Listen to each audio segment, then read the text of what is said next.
This question is from me. That's who. I was flipping into public enemy mode for a moment.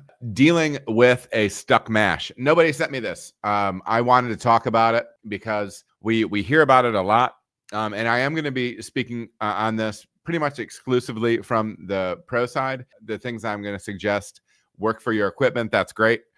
You can do those things. Yeah, I'm specifically talking pro side process. How do I deal with a stuck mash? First of all, just to tell you what a stuck mash is, what I mean by that is when you start drawing a lot of pressure you get a lot of suction underneath the false bottom, and you start compacting that grain bed, and you start losing flow through or louderability through your grain bed.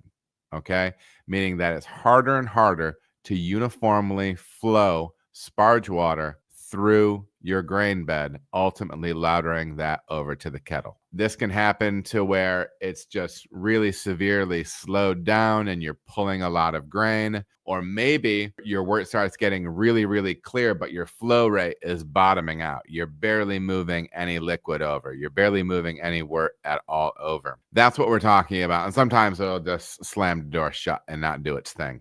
I'm not going to be jumping into like what causes a stuck mash.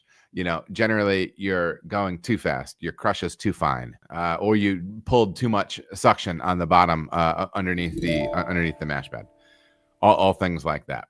I'm not going to dig super deep on that, but I do want to kind of give the two ways, depending on what kind of system you have with your rakes. Some people have no rakes at all. Some people have rakes, but it doesn't have like a plow on it. If you're starting to thicken up, if you feel like you're starting to compress that mash and you just have your rakes in, I've gone and I've tried to turn them on real slow and try to just do like a little mini cut on it. And that's kind of as I notice I'm slowing down and things are getting finicky a little bit.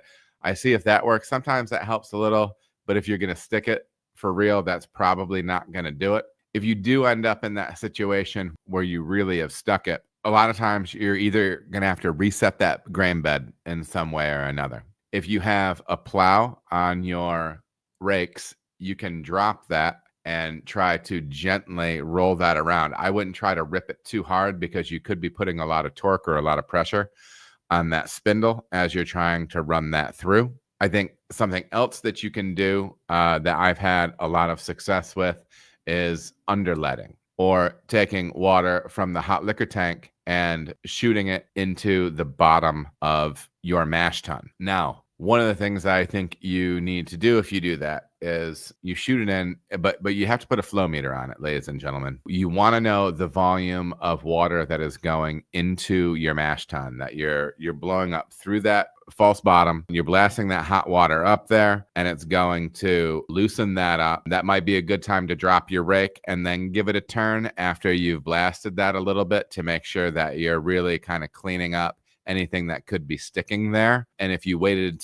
until you did the underlet to drop the rake and rotate, that might put less pressure on your rakes as you rotate them. But I would take a measured amount of water, and also realizing that water has potentially might be a very different pH than you want it to be. So if you're not bulk adjusting the pH of your hot liquor tank, just being mindful that you are putting X amount of water that needs to be subtracted from your sparge water into your mash tun, right? You can blast that water in depending on your scale, the size of your brew house. If you're, say for instance, if you're 15 barrel brew house, maybe you try to blast 15 gallons, a half barrel or a barrel of water in there. Sorry for the metric conversions, you guys. I might try to do it in post.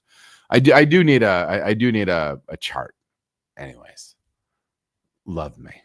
Okay. Don't hate me. But yeah, you're going to want to measure that. You're going to want to give it a stir.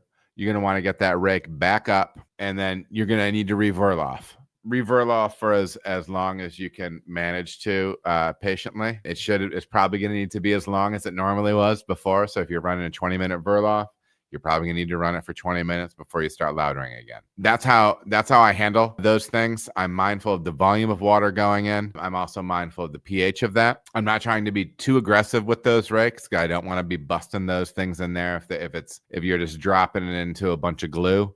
Right. So doing that underlet first, maybe cutting it up with the rake. I guess one other thing, if you're no rakes at all and you're Mr. and Mrs. Paddle in the brew house, you got that kayak boy in there. If your bed is starting to tighten up on you, I've had a situation where I've taken the paddle and I've kind of cut channels throughout the mash bed with this. There's a 7-barrel brew house that I used to have to do this with because I was making a hef that was like 65% wheat. And my guy did not believe in rice hulls at all. And so that thing was always like the Leaning Tower of Pisa, man. You could never get a decent runoff on that beer. The mash was always thick as could be. So you can kind of baby it along by trying to cut it up a little bit. That would be like the equivalent of just that rake turn with the plow up. And if you stick it out completely, you're going to have to probably underlet and then re-stir that thing. Get ready to sweat again. A little bit more sodium added to that mash coming straight off of your local brewer. Okay. But that's how I deal with it. And I think sometimes people might miss that concept of making sure that they're adjusting pH in that situation with the water. And then 2, that they should be subtracting that water from their sparge, because you can get into a situation where over sparging. Thanks for the question, Adam. Appreciate it.